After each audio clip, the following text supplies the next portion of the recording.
Welcome in, another show around the campus here, and today we have Alex, who's down from Massachusetts, checking out the new facilities. What do you think? We walked in, we're kind of not knowing what to expect with the whole industrial parkway, but we walked in and totally breath of fresh air. Yeah. I mean, not that the last campus was bad or anything. It's just you open it, it's like everything's right here. It's pretty crazy. It's unbelievable. And what did you think? You went for a walk around back? Oh, totally scenic. I mean, you get the beautiful pond back there, even though no fishing, no ice skating, but sometimes rules are meant to be broken. But it's a beautiful spot. I will say though, you know what they have back there, but they just took them back in for the winter. But they have grills. Oh, really? So you can Missy was talking to us about that. So doing some every barbecues. Friday we actually do hamburgers, hot dogs, or whatever. And if there's a couple of students hanging out, we have them come back there. So it's kind of fun. That's pretty cool. Neat little atmosphere. So I'm definitely can't wait for March and get the girls going. 100%. So you and Justin kind of came to the school together. You guys went to high school together? Yeah. So Braintree High School, class of 2020, the COVID year, the pandemic year. Everybody felt bad for us. Class of 2021, not so much, but that's all right. And now, in high school, were you still able to do the prom, or was that just canceled? Everything was done. That was it. That was it. I mean, we had a few events, I'd say. Right. It wasn't much, but him and I are kind of on the same wavelength. We're like, oh, everyone was so upset that the year's over in school. We're not going to go back. We're like, whatever, no prom. It's $150 that we saved on both our pockets. So, but not to get too insensitive, but obviously people have their feelings about that. But us, we were kind of like, yeah, whatever, and kind of got the wheels turning for what we got going for another year or 2 years down the line, and sure enough, here we are. Right. And now, out of the two, who was the one that actually found CSB? So Justin was first. Yeah. Justin was first. And we, like I said, we're kind of on the same wavelength there. Want to do the same thing, Right. And funny enough, we weren't friends. We weren't not friends for a couple of years. We're just we knew each other. We knew, 500 some odd kids in our high school class. And sure enough, we got a history class together one time. And from there on in, it was we found a nice bond, we started hanging out a little more. And the last year of the last class in that history class, we were doing our goodbyes, like saying goodbye to all our classmates for the year and whatever. It might have been the last class of the day too.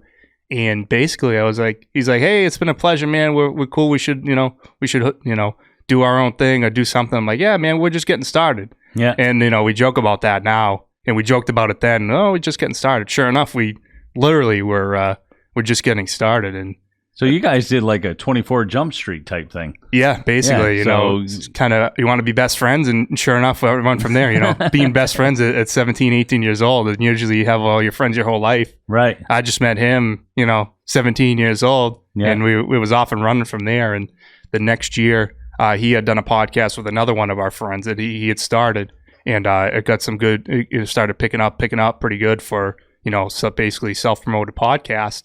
And it's a podcast we still do today. One of the days is his other friend, our other friend, couldn't do it, and I'm like, hey, why don't you have me on? And sure enough, it was at that time it was our highest listened to podcast. It was wow.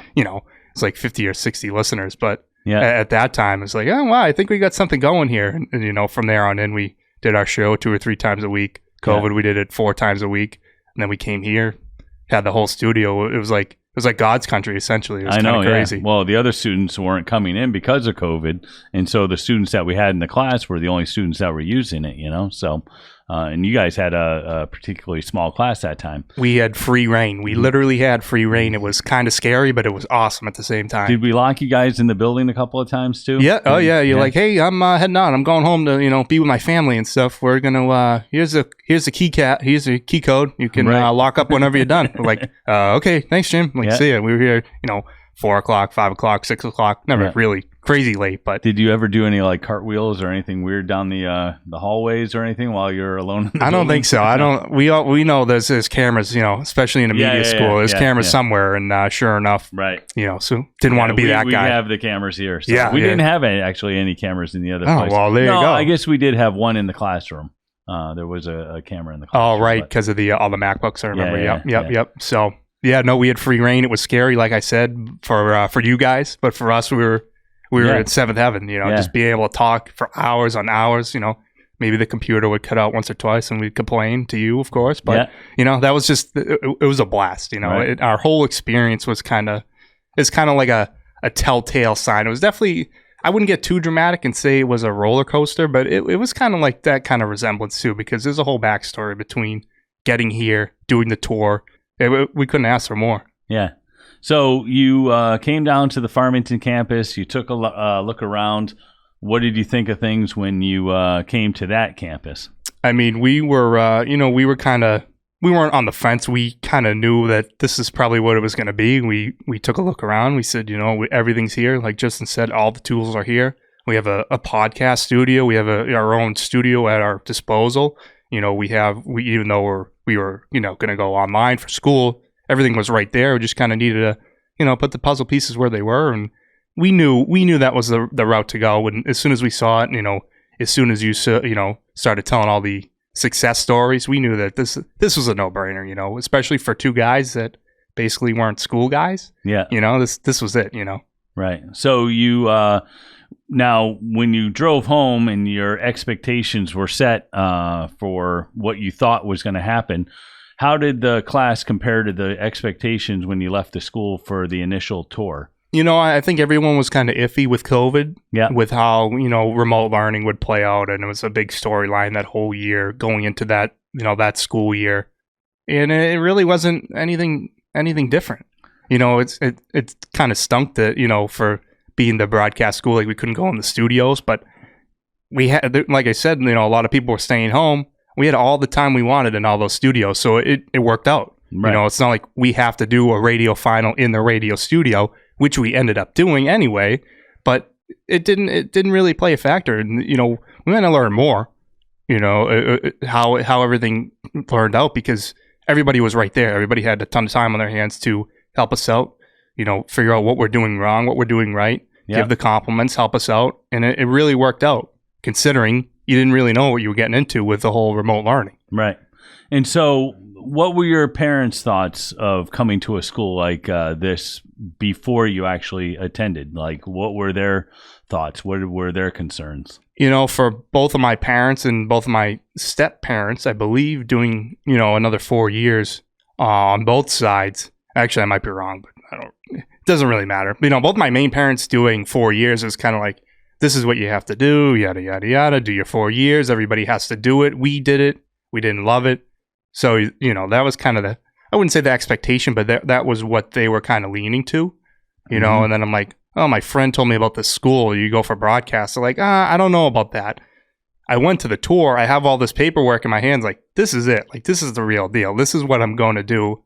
And it's going to work out.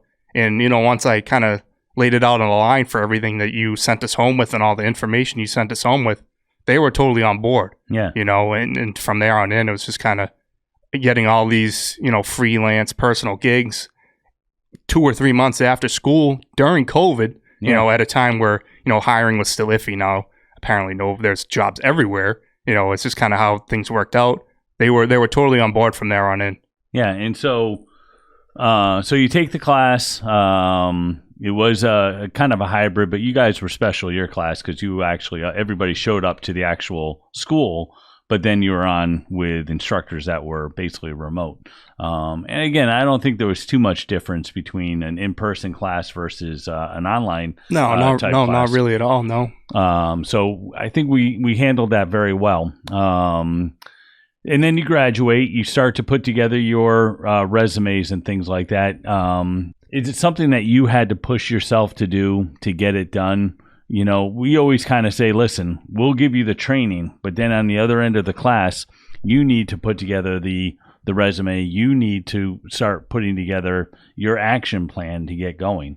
Talk a little bit about your action plan and how you kind of went after graduation. Right. So I don't think I had any real succession plan other than get a job and get it quick. And I think that was just basically Justin and I's goals, to just find something so we can, actually get the training in, because, starting out, being 18, 19 years old, especially in an industry like this, it's kind of just getting, as soon as you're in the door, and you work hard, you have a good work ethic, you're there, Right. You can freelance anywhere you want, you can get a part-time wherever you want and eventually work your way up to full-time, which things work out. Sure enough, we get a full-time gig, but then, looking back, I remember sitting in, we had gotten a hotel for the class, or I think it was just kind of visiting or doing some demo work and resume work and whatnot. And I remember doing my first resume and first cover letter. I'm like, wow, this is it. Like, we're here. And I applied to a job and I never heard anything back. Yeah. I'm like, well, that sucks. That sucks. That's not, I thought this would have been, we'll get you in the door. And slowly I realized, obviously, reality sets in where, you kind of gotta do some hustling. You gotta hustle, and you have to, put yourself on a pedestal when you get that interview spot, or, you get that email back, send your thank yous out, appreciate you for reaching out. If I had $1 for every time I said that in an email, I'd probably have like $35, $45. But you remember sitting in the hotel with Justin that night, just like, I applied to a job. That's cool. When am I going to hear anything back? And like, obviously, reality sets in, like I said. It's a grind in that sense. We put in our work here. We had our resumes all lined up. All our teachers helped us out with that. Maxwell, as Justin said, Maxwell, Joe, Walter, Jamie were all a huge help at that time. And, they fine-tuned the resume for us. And like I said, it's an important part to the process, because I can sit at the desk and say to somebody, you know what, you're going to graduate the program. You're going to have to put together your resume, and that's kind of on you. You're right, the one 100%. that's got to put it together. You're the ones that have to apply to the actual jobs. And it is that you're not going to hear the first time. Mm-hmm. And you have to be willing to take the small job first and then kind of build your way up. I can say that until I'm blue in the face, but until you actually feel it and you go through it and talk about the frustration of looking for a job and sending out your resumes. And, you said you had $45 for every time you said, whatever per, thanks for reaching out. I appreciate you reaching out. Just trying to, be the corporate steward for a second and try and make it look like I'm a good person in an email. But so how many resumes did you send out before you got your first interview? Oh boy. How many resumes? I can't even remember. It's nothing ridiculously crazy, because eventually I got a call back from somebody, but probably 10s, 20s, 30s, say upwards of 30. Just kind of getting all the base level, entry level jobs out of the way, and then you just start applying to anything you really see, just to see if anyone gets noticed, because at the end of the day, everybody talks. Right. One HR person talks to another HR person. All these news stations, they all talk to each other. Everybody, maybe outside of the actual newsroom and stuff of that nature, everybody talks to each other. So all it takes is one person to say, hey, we got this young kid, we'll give him a chance. And, before I got my first job, I had a few interviews, probably, 3 or 4, same as Justin, with a couple big name, companies. But it's just kind of, that's when the real reality set in, when we got to the interviews. And, you don't get a call back. You don't get an email back. That's really the tough part. And to your point, it was on us at that point to, make it happen. You couldn't be there in the interview. You couldn't be there to say, hey, this kid's got a great work ethic. This kid can do this, A and B. It was tough at that point when you actually get to the interview. That's probably the most frustrating to your question is, you get to the interview, you're all excited. They give you 25, they give you 35, they give you 45 minutes. Right. And then after that, we'll be in touch, blah, blah, blah. And nothing comes out of it. Right. That's you say the terrible nothing part. Comes out of it, but don't you think by just going on the interview itself, that's also a learning experience? That's what I learned. The one of the big. I'm not trying to be Mr. Macho Superman over here, but I had a contact at NBC 10 in our local area over in Needham, and it was another entry level job that was big. Starting right off at a big news station like that is. It's a big deal for someone like myself or Justin or whoever's just starting out. And just to get the interview and feel the pulse of what people are looking for in our industry at a young age, it was an eye-opener, I never did get a call back. I never did get an email back. I never heard back from anybody. What I did find out was that someone from Georgetown, 4 years, degree, to get that spot. And that's something, that's life where it's kind of, the good outweighs the bad, where someone like that's going to get a job over me. Right. And that's no discredit to going to a 4-year school. That's just, sometimes what people look for. Right. And you know what? I'm like, you know what? I still don't need that. Right. Because I know what I have. I know I have the tools to get it. I know I have the work ethic to do it. And that was a big eye opener, was just the fact that sometimes there's not so much you can do. But at the same time, doing an interview is just basically getting the tools of the trade. Right. Because eventually I land a job, no problem. And then I land another one, and then another one. It's kind of, the dominoes kind of all fell into place from there on in. Now, like I said, I had a few other interviews that didn't go so well either. But like I said, all it takes is one, and I finally got one. And that's the reality of it, is that you'll go through the interview process. You'll send out your resumes. And then one night you call me up and you say, hey, you won't believe it, but what happened? Yeah, so I started off at Plainridge Park Casino in Plainville, Mass, right on the kind of on the outskirts of the Rhode Island border there, doing camera graphics. I even directed as we got later into the year. Basically just doing camera, doing graphics from there on in. I was at my day job. I'm like, oh man, this is cool. Like, I have to take this. Like, this is crazy. Like, can you commit to all these states? Blah, blah, blah. I'm like, yeah, sure. And sure enough, there was, it's funny because there was really no interview process. Like, all right, we're going to have you come in and train March 30, whatever. Yeah. I'm like, oh, sure. Yeah, absolutely. I'll be there. And sure enough, as the months went on, that kind of became that was my first gig. I'm like, wow, this is pretty cool. Like, this is, I don't know if it's all I hoped for, but like, this is what I'm going to get into. This is awesome. Yeah. And then, so you stayed there for a couple months, maybe more. And then what kind of pushed you to move on? So, not that I really moved on, but, so racing ends. It just ended this past week after Black Friday. Mm-hmm. But along the way, I had picked up a few gigs where I could still freelance around my other freelance, so to say. Yeah. So I picked up a gig with BCM Productions that's out of Easton, Mass. Kevin Friend, who's been a huge help to me so far. We would do polo in Newport, Rhode Island, so I'd be a camera guy there. Yeah. I'd go on Premiere and I'd do the highlight tape for it, so that was cool. Got a lot of hands-on experience there.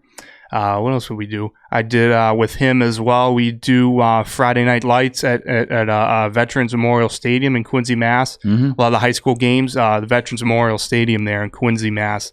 They just redid the stadium, so they have a big jumbotron. So I would do like the program replays, the graphics, whatnot. So that was a big help there. And just recently, I signed on with Riccio Productions out of Central Mass, doing camera work for a couple D3 schools, Tufts University, Worcester Polytech. Yep, Tufts, Worcester Polytech, Dean College over in Franklin, and Wesleyan actually too. So that was kind of kind of full circle going with Wesleyan. We lived over in Middletown in our Airbnb. Right. So, and then just a couple of days ago, I got the call for full time over in Norwood, Mass for Kramer. Wow. Kramer. Yeah. I always think of Seinfeld. Not to get confused with Kramer, who kind of went crazy, but yes. Yeah. Well, that's cool. So, and what are you going to be doing for them? So, my job title officially is technician and warehouse assistant, but it's not too much emphasis on the warehouse part. Right. So basically, the company, they're like a marketing content company. Yeah. So they do all content for all the big corporations, GE. They do commercials for Jordan's Furniture, GE, Quest Diagnostics, IBM, all the big companies, corporations. So they cover all their presentations, keynotes, TED Talks, all that kind of PowerPoints, all that kind of stuff. So they'll go into the empty ballrooms and they'll build their production from the ground up, LED screens, stages, basic production bays, studios, all of that nature. So I'll be help packing the trucks one day. I'll be going on shoots another day. I'll be driving the truck to shoots back and forth one day. Production assistant. They have 6 studios in their office. Wow. So it's pretty cool. All new Blackmagic, literally Blackmagic everything. Oh, so wow. It's really awesome. So, and they're a really progressive company. So just taking that entry level spot full time is going to come a year. Who knows what I'll be doing. So my official, title is technician and warehouse assistant, but it's not so much of that. It's just kind of help out wherever you need to be and you'll learn a ton. Right. So this would have been your sophomore year in college if you had done the 4-year route. Right. Do you think of these jobs that you've had as like other semesters in school, like just learning more about the trade and kind of, building your resume and getting yourself going? I mean, imagine where you could be in 2 years, 2 more years on top of this year, so what would have been 4 years in college and how much further ahead you're going to be. I know it's kind of mind blowing to think that this past October was just a year for us, and Jess and I combined, we've hustled. I think, Oh, and that's the key. I can't stress it anymore. You can take the course, you can do all the training, but if you're not going to apply yourself at the other end, right? What are you going to do? It's worth nothing in the end. But Justin and I think it's fair to say, and obviously you can back us up, is we hustled. We hustled all through the summer, and we got our kind of side gigs. Justin got his main gig with EEI. Working with the local arena football team, head of content. I mean, that's a huge thing to do on a resume.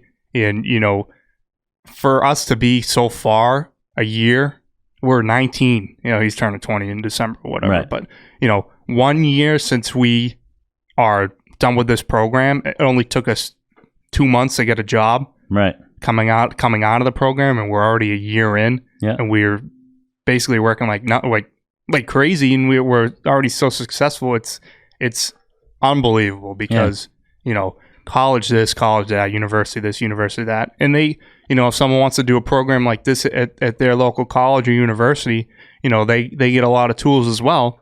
But that's 4 years of your professional life that you're giving up for someone like us. Right. Not to make it sound bad, of course, and. Education is very valuable. If you know what you want to do and you have the drive and work ethic to do it, CSB is it's literally a no-brainer. Yeah. It's a no-brainer. For someone like us that, like I said, and like he said, we weren't, kind of too fond of 4 years of school, sitting in a dorm room for 4 years of our lives, still doing science and math and who knows what, to do this for 2.5, 3 months. Do our resume, sit in the sidelines for a couple days, and then we got a job. Not to make it sound that easy, but that's where we were, and that's how easy it was if you have that drive and work ethic. That's it. Right. All right. Good points. What do your parents think of everything? I mean, they couldn't be happier. Yeah. They really couldn't. I wouldn't call them skeptics, but for people that were so. 4-year oriented. Yes, so we're so set on the fact that they went to 4 years and their grandparents went to not that deep, but for people that went to 4-year schools and kind of expecting their own to do that, but considering how successful we are, I am, Justin is, whoever else that wants to put the work in, they can be for a 2.5 month program is they couldn't be happier. They really couldn't, and the fact that somebody's going to still pay for college, 4, 5, 6, 7, 8, 10 more years of their lives. I mean, we had teachers who were in their 30s in high school that were still paying off college. Right. And, my parents, with the help of my parents, my school's paid off. Right. Justin's going to be done in, somewhere along a year. Wow. And that's it. That's all we have to do. And we're all set. We're basically set because, we have the drive, we have the work ethic. We're not going to be out of a job for very long if God forbid that happens, but there's always going to be work for people like us, considering, that we have what we have and we have all the tools now. And you're building a resume. I mean, you have experience now. Exactly. So we're hard to believe, but we are professionals. How scary is that? Huh? It's scary. It is scary. Yeah, isn't it? Oh, boy. All right. So in closing, somebody walks up to you and says, oh, you went to CSB. How was that place? What words of advice, words of thoughts that you would give to somebody on the outside thinking about coming to school here? Like I said, if you are set on what you want to do, this place is the place for you. It's a no-brainer. Someone like Justin and I that, wanted to talk sports for a few hours a day and edit it on some weird, program. You have all the tools here. You have a studio. You have the editing software. You have the help to help you with the editing software. You have everything at your disposal here where if you know this is what you want to do, and even if you want a career change and this is what you want to do, all you have to do is put in the time. Yeah. That's it. You don't have to, we didn't know a ton.